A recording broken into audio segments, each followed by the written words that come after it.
Welcome inside the Unidome. Spring drills officially over for the UNI football program. Head coach Mark Farley joining me, and last Friday was fun.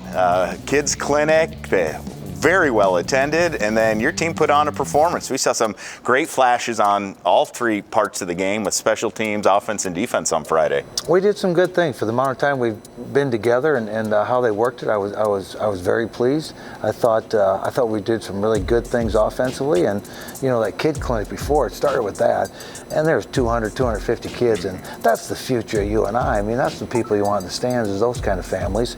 And then you progressed right into the game, and a great turnout for that, and had some excitement. So yeah, we got some momentum coming out of spring ball. I'm sure I've asked you this before, but maybe the answer is different with this year. What was the goal of spring football? Well, it really was to bring a lot of things together, not just a football team and some plays. It was a camaraderie and the connection of coaches to player. It was schematically getting educated with the knowledge and the terminology.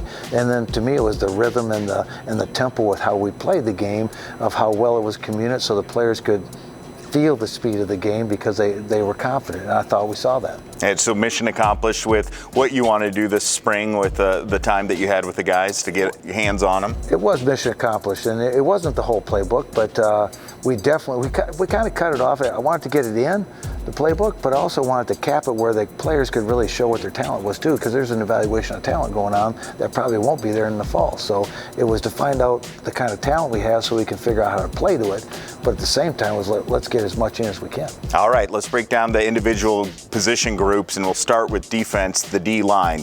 What did you see with progress as we get ready for the upcoming fall season in that group? Carter Hewitt, Cannon Butler did a great job. Those two are really stable players for us inside. Newcomers into that, Malik, Krebs, Memert, those were guys you were looking at to see, okay, how will they fit in the package, and then how do we progress from there. Then behind them, the linebacking crew. Well, I'm pleased. You got Tucker, who's coming back from last year, and Ben Belkin is coming back from last year.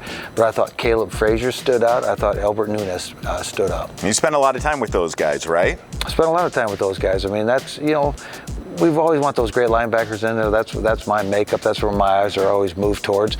But at the same time, they have to really be able to be productive in this defense. We're going to see some new faces in that secondary. What did you think about their production this spring during your practice and drills? I really love what the coaches did with the players. It was, Fletcher did well, Robbie Peterson did well. There were two guys that are new to the system but did very well. Olo did well, and then JJ Derville transferred in. So we technically had two transfers, and then Fletcher from last year, and then Olo. And I really thought they came around probably the most of any group. The special teams are important, and I don't recall the last time we had a kicker not named Matthew Cook. What about that position that's so important? I tell you what, look at Caden Palmer. I mean, Caden Palmer has maybe as strong a leg, if not stronger, than Matt's. His accuracy, he just needs the confidence because he has the accuracy. We attempted a 42 from the 42-yard line, which is a 60-some-odd field goal, because I knew he could make it. What was good about that was I also knew he'd probably overswing. And that's just an error of a young guy. It's like when you're a kid and you try to swing for a home run all the time. He tried to swing for the home run. If he'd have swung natural, he probably would have made it. Anyone else from the special team stand out? Oh, Noah Pettinger is a great punter. I mean, hands down. He might be one of the better punters in the league, if not the best one. And he was a walk-on here a couple years ago, but tremendous leg. Outstanding. We'll be back to talk offense and spring football recap with Coach Farley right after this here on Panther Sports Talk. The Strategic Play of the Week, brought to you by Strategic Imaging, your one-stop shop for print marketing, signage, apparel, and promotional items.